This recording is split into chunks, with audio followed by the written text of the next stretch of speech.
Ici Michel Hervé à Québec.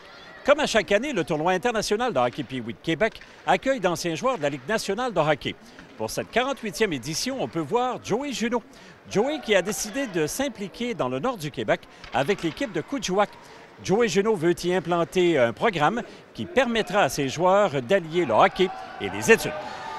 Joey, je voudrais que tu me parles d'abord de cette implication-là que tu as eue avec le groupe de Coudjouac. Comment c'est venu cette idée-là au départ? C'est venu comme un flash. L'an passé, je suis allé faire un voyage dans le Grand Nord et puis avant de revenir à Québec, j'ai décidé d'aller, j'avais du temps, j'ai décidé d'aller visiter les jeunes à l'école, voir un peu comment c'était là-bas. L'aréna de l'endroit où j'étais, c'est une glace naturelle. Alors, dans une petite aréna normale, là. Et puis, sauf qu'elle n'était pas entretenue, puis les jeunes n'avaient absolument rien à faire à part d'être dehors puis de s'organiser par eux-mêmes. Ensuite de ça, j'ai rencontré les leaders de là-bas et puis on a fait des sessions de travail au cours de l'été. Puis on a été capable de commencer ça au mois de fin août, début septembre. Le recrutement des joueurs Pee-Wee s'est fait un peu par les connaissances des gens du milieu là-bas sur les jeunes qui sont soit venus ici l'an passé ou... fait que moi, en me promenant aussi de village en village, on était capable d'identifier les meilleurs Pee-Wee. Et puis, c'est comme ça. À un moment donné, on s'y met à les regrouper, puis à leur faire connaître un peu c'était quoi un camp d'entraînement, c'est quoi l'enjeu de faire une équipe, tu sais, de se tailler un poste dans une équipe.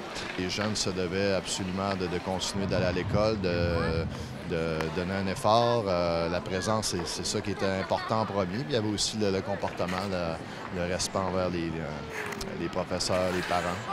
Et puis, c'est ça, finalement, il y a eu des changements. Il y a eu des joueurs que soit qui ont arrêté d'aller à l'école ou des affaires de même.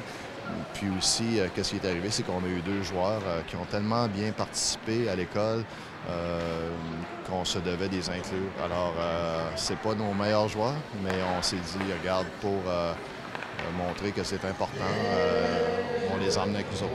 C'est quelque chose que tu veux faire et continuer, en fait, pas juste un travail d'une saison, d'une année. Tu veux faire ça sur plus long terme? Quand tu t'embarques là-dedans, je veux dire, tu peux pas faire de quoi qui va durer en quelques mois. Là, fait que c'est une implication, à moins qu'eux autres prennent la décision de penser à d'autres choses et de laisser faire ça. Là. Moi, c'est pas mon but. Moi, c'est de continuer à m'impliquer avec eux. Je pense que les jeunes vivent des moments assez particuliers. En fin de semaine, bon, il y a eu le voyage à Montréal, au Centre Bell.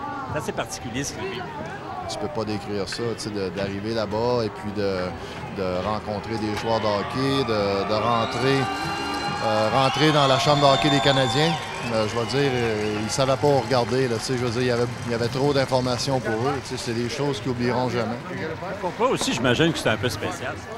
C'est sûr que moi non plus, j'oublierai jamais ça. C'est des moments marquants, puis ça apporte une grande fierté à qu'est-ce que tu fais. Je veux dire, ça donne du sens. Là.